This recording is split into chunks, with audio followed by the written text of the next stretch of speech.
Hey folks, so after a very intense week, I got some time today to think about where we stand in terms of the evolution of large language models.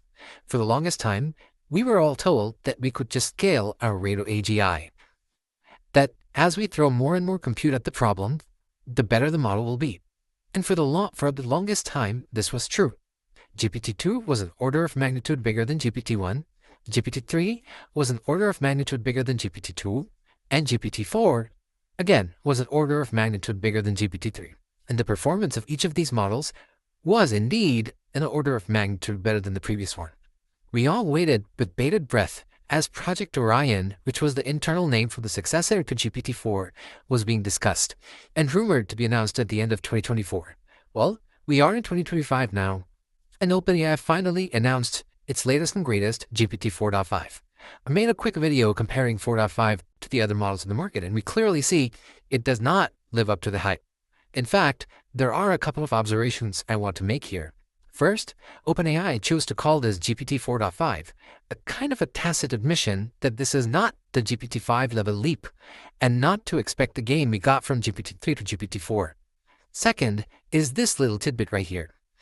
We are evaluating whether to continue serving it in the API long term as we balance supporting the current capabilities with building future models. This clearly shows that OpenAI is not confident about the performance of GPT 4.5. And in fact, you should be careful if you're using it for any critical tasks, because they could decide to pull the plug on serving it in the API long term. And since this is a closed source model, you're essentially at the mercy of OpenAI. Given a statement like this, I don't quite understand why anyone would build any critical systems on top of it. Before we continue, I would like to ask you for a favor. As you can see, we are a very new channel with a small number of subscribers. So if you enjoy our content, please consider subscribing. It costs you nothing and it helps us grow. Also, check out our website promptjudy.com. You can sign up and create your own custom evaluations, or you can look at community evaluations for a wide variety of use cases.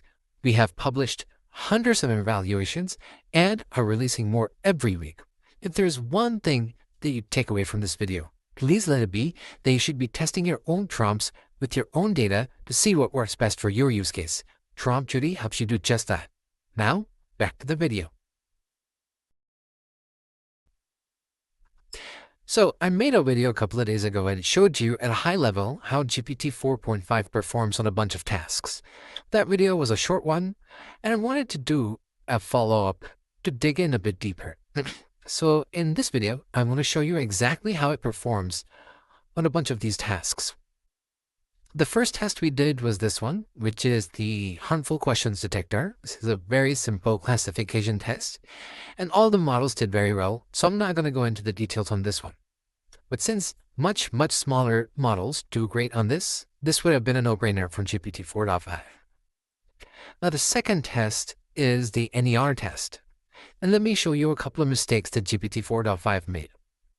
Now, I don't think this is a big deal, but I would have expected it to do better. You see in the prompt, we asked the model that we want everything other than the person's name translated into English. This is actually a real requirement we have from a business application for one of our customers. For the NER, we're using it to look up the company name, and the database stores the company name in English. So even if the user asked the question in a different language, we still wanted the NER to identify the company name in English. And you can see GPT 4.0 got this right, but 4.5 missed it. While I'm sure I could prompt the model differently to get better results, the fact remains that 4.0 and many other models, including Anthropic models, were able to do this correctly. Now, here is the next test. The SQL query generation, and this is where I think the mistake that GPT 4.5 made is unforgivable, especially for a model that costs this much and is this big. You see, it made a bad query. This is an invalid SQL query. And what is absolutely surprising is if you look at the number of models that have gotten a perfect score on this test. Multiple Gemini versions, almost all the Claude Sonnet versions, even O1 and O3 Mini, as well as DeepSeek R1 got this right. So I expected 4.5 to ace this, but I guess it's not to be. And then there's this one. This is a visual question answering test. Let me first show you the prompt. We send in a set of page snapshots, and then we ask the model to answer a question on basis of the page snapshots. The snapshots are pages from technical papers associated with the release of various large language models. I specifically chose these pages because I wanted to test the ability of the model to read tables, charts, and text. Now, the only two models to ace this are O1 and Sonnet. Both 3.5 and 3.7 did amazing on this. I have made multiple videos about this test, so please check them out. But what I want to highlight here is 4.5 continues to hallucinate. For any serious application, this is not acceptable. Hallucination is an absolute no-no. So let me show you the hallucination that I found. Look at this question. The question is, what is the best model among those presented in the context? And as I've covered in my previous videos, the correct answer is there is no one model that exceeds, that is across the board best. 4.5 starts out great. It says determining the best model among those presented depends on the specific task. But then it goes off and says something like this. It says Claude 3.5 Sonnet achieves 94.4% on MMLU.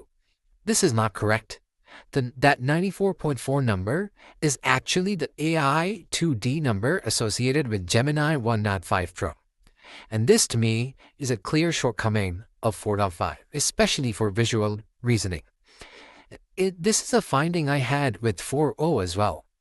Although I concur that 4.5 has improved over 4.0, it is still not par with the other models. What I find very interesting is how does O1 perform so much better on visual reasoning? Do they think step by step for visual tokens? Do they read patches over and over again?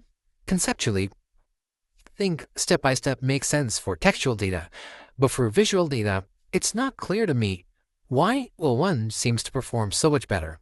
If anyone has any insights on this, please let me know. So, where does this leave us? I think when Ilya said last year that pre-training as we know it will end, he might be onto something. Are we at a point where we have found that size beyond a certain point does not matter?